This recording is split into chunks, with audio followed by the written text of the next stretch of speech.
କାନ୍ଦୁଛ ତ ଯେତେ ବଦଳେ କିଛି ବି କହୁନି। କଣ ସେ କହିବ? ସାହି ପଡ଼ିଶା ଲୋକମାନଙ୍କ କଥା ଶୁଣି ଶୁଣି ସିଏ ତ ମୁଖ ପାଲଟି ଗଲାଣି। ବାହାର ଲୋକ କପାଳ କଥା ଶୁଣି ଶୁଣି ମୋ ଜ୍ଞାନୀ ଖରାପ ହେଇଗଲା। କେତେ ଦିନ ଆଉ ଆମେ ଲୋକମାନଙ୍କର କାହିଁକା ପରା ଶୁଣିବୁ? କାହିଁକି କଣ ପାଇଁ? କେବଳ ତମରି ପାଇଁ।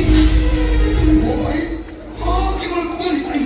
ତମେ ମୋ ଘରକୁ ସବୁଦିନ ଆସୁଛ। ମୋ ଝିଅ ସିଏ ଆଉ ଏଠିକି କାହିଁକି ଆସିଥିଲେ ମା? ମୋର ଭଲ ଅବସ୍ଥା ଦେବା ସବୁଦିନ ପାଇଁ ତାଙ୍କ ଘରକୁ ବୋହୂ କରି ନେଇଯାଏ। ଦେଖିବୁ ମା, ଯୋଉଦିନ ତାଙ୍କ ଘରକୁ ତୁ ବୋହୂ ହେଇ ଚାଲିଯିବୁ, ଏ ଗାଁ ଲୋକମାନଙ୍କର ମୁହଁ ଆପେ ଆପେ ବନ୍ଦ ହେଇଯିବ।